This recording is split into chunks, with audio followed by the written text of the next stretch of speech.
मुंशी प्रेमचंद द्वारा लिखा गया उपन्यास प्रेमा, जिसे हिंदी से पहले उर्दू में हम खुरमा ओ हम सबाब नाम से प्रकाशित किया गया था। इसे प्रेमचंद का पहला हिंदी उपन्यास भी माना जाता है। इस उपन्यास का नायक अमृत राय एक आर्य समाजी और परिवर्तनवादी व्यक्ति है, जो एक विधवा को अपनी जीवन संगिनी बनाता है। इस उपन्यास के माध्यम से विधवा विवाह जैसी जटिल समस्या पर बात की गई है। तो आइए शुरू करते हैं मुंशी प्रेमचंद के लिखे उपन्यास प्रेमा का पहला भाग, सच्ची उदारता। संध्या का समय है। डूबने वाले सूर्य की सुनहरी किरणें रंगीन शीशों की आड़ से एक अंग्रेजी ढंग पर सजे हुए कमरे में झांक रही हैं, जिससे सारा कमरा रंगीन हो रहा है। अंग्रेजी ढंग की मनोहर तस्वीरें जो दीवारों से लटक रही हैं, इस समय रंगीन वस्त्र धारण करके और भी सुंदर मालूम होती हैं। कमरे के बीचों बीच एक गोल मेज है, जिसके चारों तरफ नर्म मखमली गद्दों की रंगीन कुर्सियां बिछी हुई हैं। इनमें से एक कुर्सी पर एक युवा पुरुष सर नीचा किए हुए बैठा कुछ सोच रहा है। वो अति सुंदर और रूपवान पुरुष है, जिस पर अंग्रेजी काट के कपड़े बहुत भले मालूम होते हैं।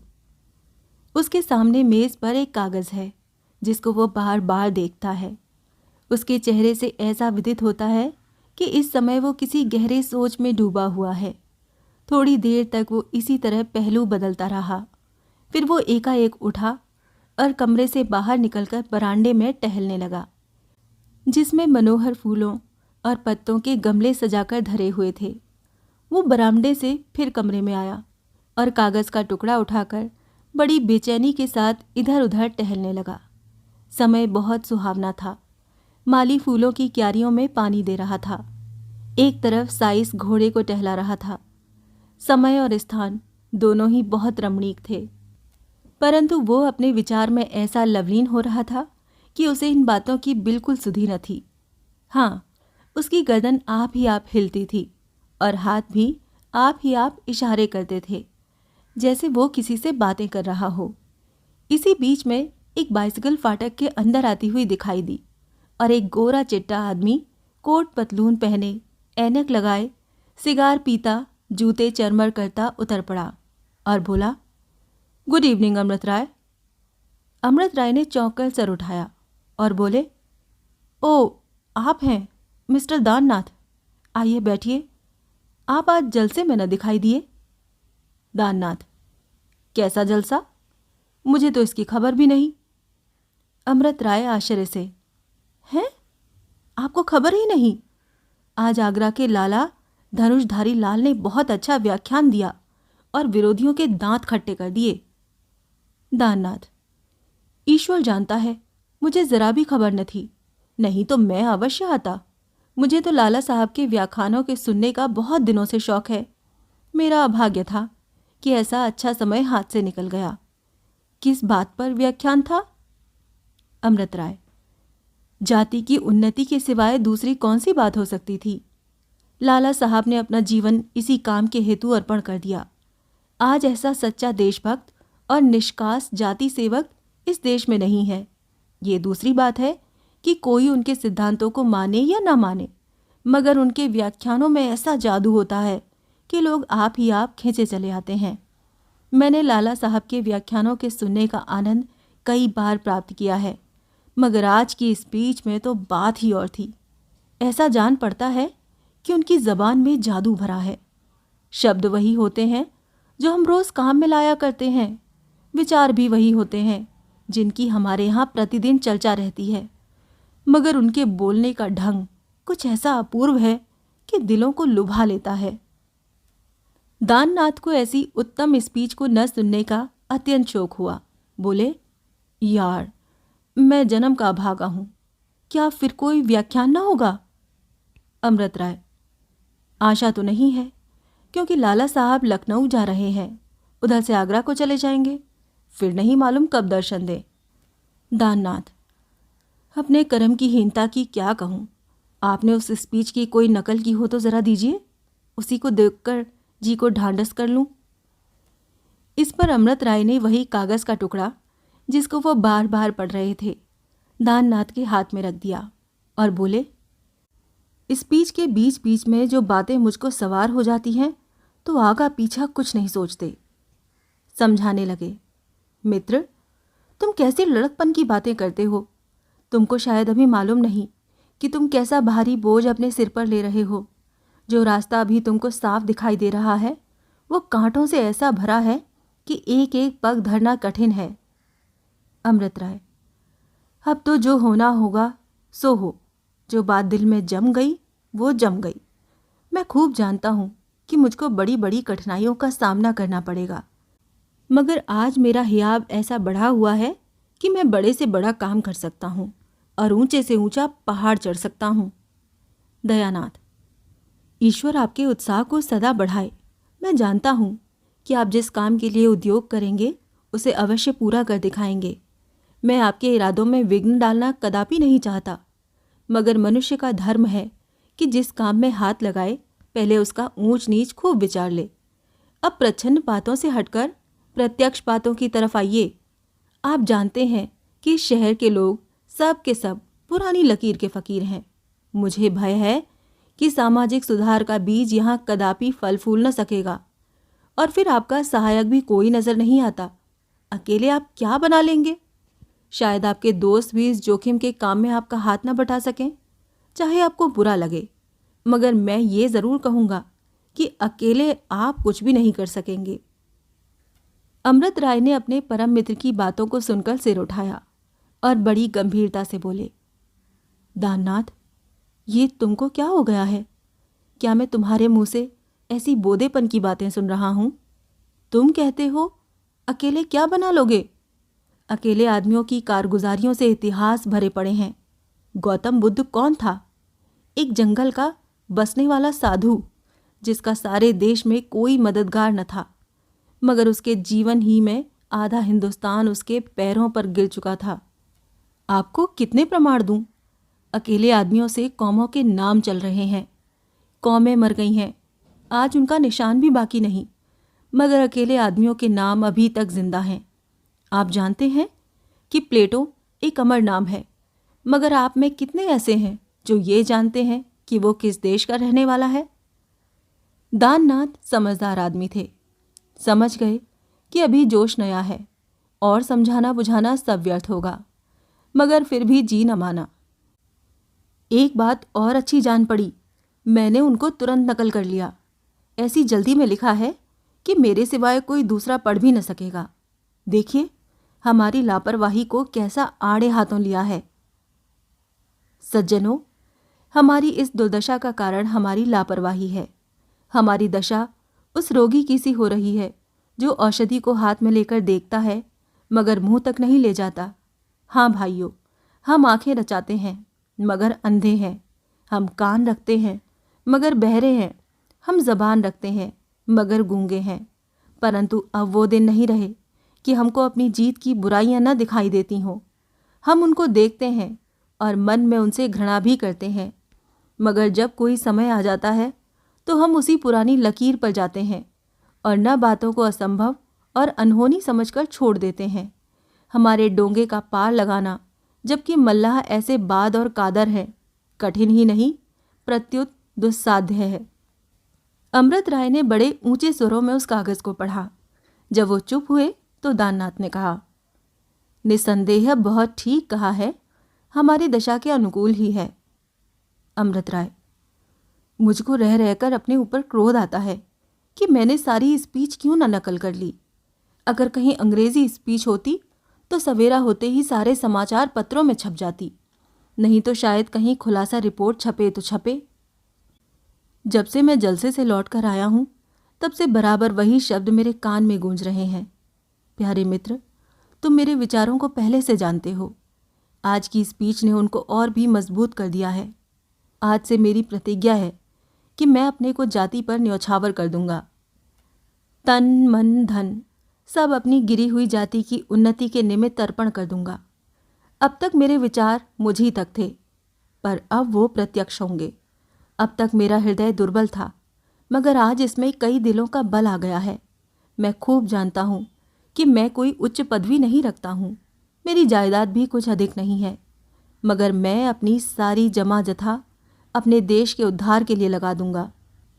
अब इस प्रतिज्ञा से कोई मुझको डिगा नहीं सकता। फिर जोश के साथ बोले, ए थक कर बैठी हुई कौम, ले, तेरी दुर्दशा पर आंसू बहाने वालों में एक दुखियारा और बढ़ा। इस बात का न्याय करना है तुझको कि इस दुखियारे से कोई लाभ होगा या नहीं। समय पर छोड़ता हूं। ये कहकर अमृत राय जमीन की ओर देखने लगे।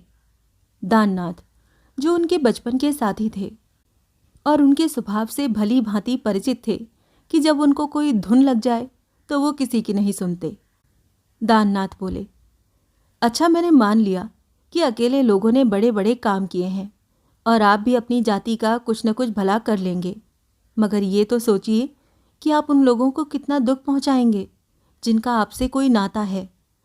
प्रेमा से बहुत जल्द आपका विवाह होने वाला है। आप जानते हैं कि उसके माँ बाप परले सिरे के कट्टर हिंदू हैं। जब उनको आपकी अंग्रेजी पोशाक और खाने पीने पर शिकायत है तो बतलाइए, जब आप सामाजिक सुधार पर कमर बांधेंगे तब उनका क्या हाल होगा? शायद आपको प्रेमा से हाथ धोना पड़े। दाननाथ का ये इशारा कलेजे में चुभ गया। 2-3 मिनट तक वो सन्नाटे में जमीन की तरफ ताकते रहे। जब सर उठाया तो आंखें लाल थीं और उनमें आंसू डबडबाए थे। बोले, मित्र, कौम की भलाई करना साधारण काम नहीं है। यद्यपि पहले मैंने इस विषय पर ध्यान न दिया था, फिर भी मेरा दिल इस वक्त ऐसा मजबूत हो रहा है कि जाति के लिए हर एक दुख भोगने को मैं कटिबद्ध हूँ। इसमें संदेह नहीं कि प्रेमा से मुझको बहुत ही प्रेम था। मैं उस पर जान देता था और अगर कोई समय ऐसा आता कि मुझको उसका पति बनने का आनंद मिलता तो मैं साबित करता कि प्रेम इसको कहते हैं। मगर अब प्रेमा की मोहिनी मूरत मुझ पर जादू नहीं चला सकती। जो देश और जाति के नाम पर बिक गया, उसके दिल में कोई दूसरी चीज़ जगह नहीं पा सकती। देखिए, ये वो फोटो है जो अब तक बराबर मेरे सीने से लगा रहता था। आज इससे भी अलग होता हूँ। ये कहते कहते तस्वीर जेब से निकली और उसके पुर्जे पुर्जे कर डाले। प्रेमा को जब मालूम होगा कि अमृत राय अब जाति पर जान देने लगा, उसके दिल में अब किसी नवयौवना की जगह नहीं रही, तो वो मुझे क्षमा कर देगी। दाननाथ ने अपने दोस्त के हाथों से तस्वीर छीन लेनी चाही, मगर न पा सके।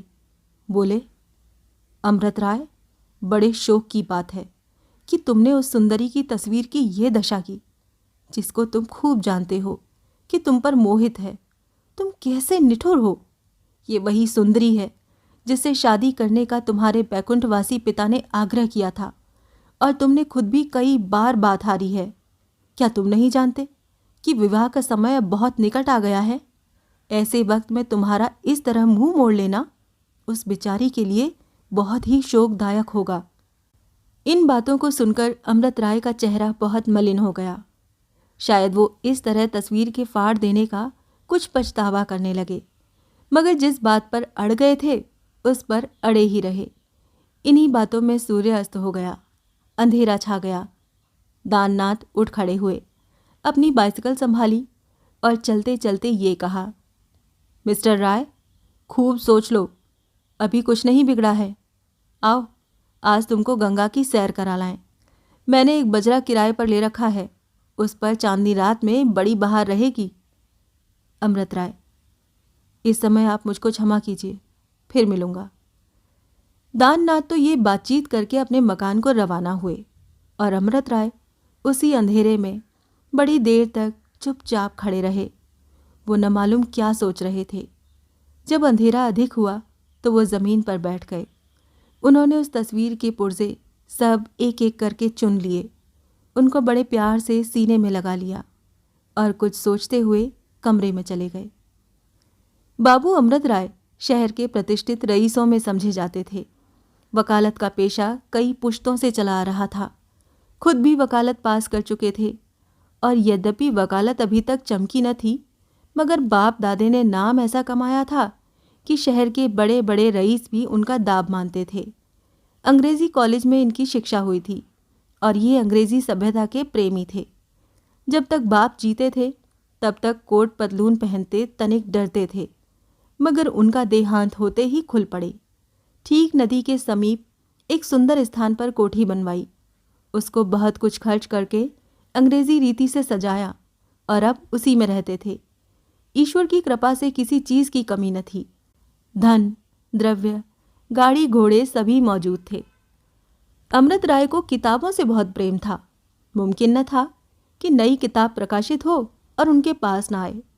उत्तम कलाओं से भी उनकी तबीयत को बहुत लगाव था।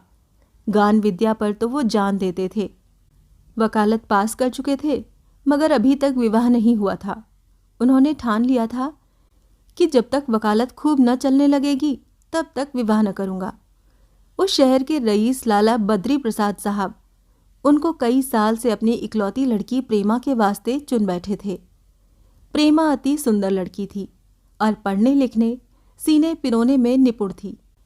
अमृत राय के इशारे से उसको थोड़ी सही अंग्रेजी भी पढ़ा दी गई थी, जिसने उसके स्वभाव में थोड़ी सी स्वतंत्रता पैदा कर दी थी।